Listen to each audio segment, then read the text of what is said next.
ଦେବର୍ଷି ନାରଦ ଆସି ପହଞ୍ଚି ଯାଇଛନ୍ତି କୌରବ ସଭାରେ। ଏ ତ ଅହଙ୍କାରୀ ଦୁର୍ଯ୍ୟୋଧନ ବସିଛନ୍ତି ସିଂହାସନରେ।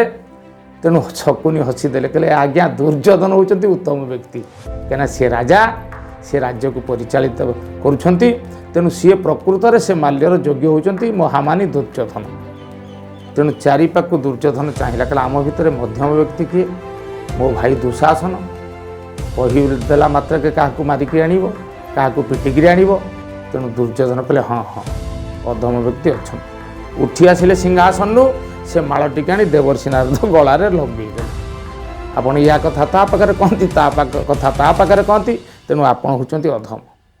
ତେଣୁ ଯାଇ ପାଣ୍ଡବମାନଙ୍କ ସଭାରେ ପହଞ୍ଚିଗଲେ। ଯେତେବେଳେ ପାଣ୍ଡବମାନଙ୍କ ସଭାରେ ପହଞ୍ଚି ଯାଇଛନ୍ତି, ଧର୍ମରାଜ ଯୁଧିଷ୍ଠିର ବସିଥିଲେ ସିଂହାସନରେ। ଛିଡ଼ା ହେଇ ପଡ଼ିଲେ ଆଜ୍ଞା, କହିଲେ ଦୁଃଶାସନ, ନା ଏଇ ଭୀମ, ଅର୍ଜୁନ, ନକୁଳ, ସହଦେବ, ତମେ ଦେବର୍ଷିଙ୍କ ପାଦକୁ ଧୋଇ ଦିଅ। କାହିଁକି ନା ନମ ବ୍ରହ୍ମଣ୍ୟ ଦେବାୟ ଗୋ ବ୍ରାହ୍ମଣ ହିତାୟ ଚ ଜଗଦ୍ଧିତାୟ କୃଷ୍ଣାୟ ଗୋବିନ୍ଦାୟ ନମ ନମ। ଦେବର୍ଷି ନାରଦ ହେଉଛନ୍ତି ଆମର ନାରାୟଣ, ସେ ବ୍ରାହ୍ମଣ, ନାରାୟଣ କଳ୍ପ। ତେଣୁ ସମସ୍ତେ ଆସି ଦେବର୍ଷିଙ୍କ ପାଦକୁ ଧୋଇ ଦେଇ ଆନନ୍ଦରେ ନେଇ ସିଂହାସନରେ ବସେଇଲେ। ଯେତେବେଳେ ଆସନରେ ବସେଇଛନ୍ତି, ଦେବର୍ଷି ନାରଦ କହିଲେ ମୁଁ ଆସନରେ ବସିବା, ନାଇଁ ନାଇଁ ଆପଣ ବସିବା ପାଇଁ ଆସିନାହାନ୍ତି କାହିଁକି? ଆପଣ ପା ଅତିଥି, ନାରାୟଣ ସ୍ୱରୂପ। ଅତିଥି ଯାଦ୍ୱାରୁ ବାହୁଡ଼େ ସେଜନ ପ୍ରେତ ମୁଖେ ପଡ଼େ। ଅତିଥି ଯାହା ଦ୍ୱାରରୁ ଫେରିଯିବ, ତା ରୌରବ ନର୍କରେ ତା ପିତୃଲୋକ ପଡ଼ିବେ। ଆପଣ ବସନ୍ତୁ ଆଜ୍ଞା। ଦେବର୍ଷି ନାରଦଙ୍କୁ ବସେଇ ଦେଲେ। ପଚାରିଲେ ଆଜ୍ଞା ଆପଣ କେଉଁଥିପାଇଁ ଆଗମନ କରିଛନ୍ତି କୁହନ୍ତୁ।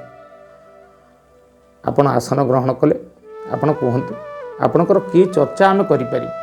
ଦେବର୍ଷି ନାରଦ କହିଲେ ଚର୍ଚ୍ଚା ମୋର ପ୍ରয়োଜନ ନାହିଁ। ମୁଁ ବୈକୁଣ୍ଠପୁରକୁ ଯାଇଥିଲି। ବୈକୁଣ୍ଠପୁରରେ ଯେତେବେଳେ ପହଞ୍ଚିକିରି ପ୍ରଭୁଙ୍କ ପାଖରେ ପହଞ୍ଚିଛି, ସେ ମୋତେ କହିଲେ ଯେ ଏଇ 3ଟି ମାଳ ନେଇଯା, ତୁମେ ପାଣ୍ଡବମାନଙ୍କ ସଭାରେ ପହଞ୍ଚିବ। ମୁଁ ନେଇକିରି ସେଥିପାଇଁ 3ଟି ମାଳ ଆପଣଙ୍କ ସଭାରେ ମୁଁ ପହଞ୍ଚିଛି। ତେଣୁ ଆଶ୍ଚର୍ଯ୍ୟ ହେଲେ ଧର୍ମରାଜ ଯୁଧିଷ୍ଠିର, କହିଲେ ବୈକୁଣ୍ଠ ଅଧିପତି ନାରାୟଣ ପଠେଇଛନ୍ତି ଆପଣଙ୍କ ହାତରେ 3ଟି ମାଳ, କାହିଁକି ନା ମୁଁ ଯେଉଁ ପ୍ରଥମ ମାଳଟିକି ଧରିଛି ବାମ ହସ୍ତରେ, ଏ ପ୍ରଥମ ମାଳଟି ହେଉଛି ପାରିଜାତ ପୁଷ୍ପର ମାଳ। ଆପଣମାନଙ୍କ ସଭା ଭିତରୁ ପ୍ରକୃତରେ ଯେ ଉତ୍ତମ ବ୍ୟକ୍ତି, ସେଇ ମାଳଟିକି ଗ୍ରହଣ କରିବାର ଯୋଗ୍ୟ। କୁହନ୍ତୁ ଆପଣମାନଙ୍କ ଭିତରେ ଉତ୍ତମ ବ୍ୟକ୍ତି କିଏ? ଆଖିରୁ ଧାର ଧାର 2 ଧାର ଲୁହ ଝରେଇ ଦେଲେ ଧର୍ମରାଜ ଯୁଧିଷ୍ଠିର। କହିଲେ ହେ ଦେବର୍ଷି, ଆମ ସଭା ଭିତରେ ଉତ୍ତମ ବ୍ୟକ୍ତି କେହି ନାହାନ୍ତି। କେବଳ ଉତ୍ତମ ବ୍ୟକ୍ତି କିଏ ନା ସେଇ ହେଉଛନ୍ତି ପ୍ରଭୁ ପାଲନ ଧରଣୀ ମଦ୍ଭୁତ କରଣୀ ମରମ ନ ଜାଣଇ କୋଇ। ଯାହା ଅଦ୍ଭୁତ କରଣୀ କି ଏ ପୃଥିବୀରେ କେହି ବୁଝି ନାହାନ୍ତି, ସ୍ୱର୍ଗ ମର୍ତ୍ତ୍ୟ ପାତାଳ 3 ପୁରରେ କେହି ଜାଣିପାରୁନାହାନ୍ତି। ସେ ହେଉଛନ୍ତି ଭଗବାନ ଶ୍ରୀକୃଷ୍ଣ। ସେ ତ ଆସିନାହାନ୍ତି ସଭାକୁ, ତେଣୁ ଆପଣ ମାଳ ଦେବେ କାହାକୁ? ନା କ'ଣ କରିବା ତାହେଲେ? ନା ଆପଣ ଦେଖନ୍ତୁ ତାଙ୍କ ସିଂହାସନ ଅଛି, ସେ ହେଉଛନ୍ତି ଉତ୍ତମ ବ୍ୟକ୍ତି ଆମ ସମସ୍ତଙ୍କ ନେତ୍ରରେ। କାହିଁକି ନା ଅଭିମନ୍ୟୁ ସାମନ୍ତ ସିଙ୍ଗାର ବାଲିଆ ସାନ୍ତେ ପ୍ରମାଣ କଲେ। ବୁଢ଼ିଆଣୀ ଯେଉଁ ଜାଲଟାକୁ ତିଆରି କରି ସେ ସୂତାଟାକୁ କ'ଣ କରେ ନା ନିଜ ପାଟିରୁ ଅଠାଟାକୁ ବାହାର କରି ସେ ସୂତାଟାକୁ ତିଆରି କରେ। କହିଲେ ଉହ୍ନ ନାଭିବତ ଖେଳୁ ଇଚ୍ଛା ଶକ୍ତି ବଳେ ଉଦ୍ଭବ ହୋଇ ତୁ ଧର୍ମ ସ୍ଥାପୁ କାଳେ କାଳେ ଧର୍ମ ସ୍ଥାପୁ କାଳେ କାଳେ। ବୁଢ଼ିଆଣୀ ନିଜ ପାଟିରୁ ଅଠାଟାକୁ ବାହାର କରି ଗୋଟେ ଜାଲ ତିଆରି କରେ। କାହିଁକି ନା ଖେଳିବା ପାଇଁ। ଯେତେବେଳେ ଇଚ୍ଛା କରେ ଏ ସ୍ଥାନରେ ମୁଁ ଆଉ ଖେଳିବି ନାହିଁ, ଏ ସ୍ଥାନରୁ ମୋର ଖେଳ ସରିଗଲା, ତେଣୁ ନିଜ ଇଚ୍ଛାରେ ସେ ସୂତାଟାକୁ ଗିଳି ଦିଏ, ଆଉ ଗୋଟିଏ ସ୍ଥାନରେ ଜାଲଟାକୁ ତିଆରି କରେ। ସେଇଭଳି ସେଇ ଭଗବାନ ଶ୍ରୀକୃଷ୍ଣ ନିଜ ଇଚ୍ଛାରେ ସୃଷ୍ଟିଟାକୁ ତିଆରି କରନ୍ତି, ନିଜ ଇଚ୍ଛାରେ ପାଳନ କରନ୍ତି, ନିଜ ଇଚ୍ଛାରେ ମଧ୍ୟ ସଂହାର କରନ୍ତି। ସିଏ ହେଉଛନ୍ତି ଆମ ସମସ୍ତଙ୍କ ନେତ୍ରରେ ସିଏ ହେଉଛନ୍ତି ଉତ୍ତମ ବ୍ୟକ୍ତି। ହେ ଦେବର୍ଷି, ମୁଁ ହାତ ଯୋଡ଼ି ଆପଣଙ୍କୁ ଅନୁରୋଧ କରୁଛି, ଆପଣ ନାରାୟଣ କଳ୍ପ, ସେ ମାଳଟିକି ନେଇ ପ୍ରଭୁ ଆସିନାହାନ୍ତି, ତାଙ୍କ ସିଂହାସନରେ ଥୋଇ ଦିଅନ୍ତୁ। ସେ ଆସିଲେ ତାକୁ ଗ୍ରହଣ କରିବେ। ଦେବର୍ଷି ନାରଦଙ୍କ ଆଖିରୁ ଧାର ଧାର ଲୁହ ଝରି ପଡ଼ିଲା। କହିଲେ ଧନ୍ୟ ଧନ୍ୟ ତମେ ଧର୍ମରାଜ ଯୁଧିଷ୍ଠିର। କହିଲେ ଦ୍ୱିତୀୟ ମାଳଟା ତମମାନଙ୍କ ମଧ୍ୟରୁ ଯିଏ ପ୍ରକୃତରେ ମଧ୍ୟମ, ସିଏ ମାଳଟାକୁ ଗ୍ରହଣ କରିବ। ଇଏ ମଲ୍ଲି ଫୁଲର ମାଳ। ତେଣୁ ଚାରିପାଖକୁ ଚାହିଁଲେ। କହିଲେ ଆମ ଭିତରୁ ପ୍ରକୃତରେ ମଧ୍ୟମ କିଏ? ମନ ଭିତରେ ବିଚାର କଲେ, କହିଲେ ମଧ୍ୟମ ହେଉଛି ଜଣେ। ନା କିଏ?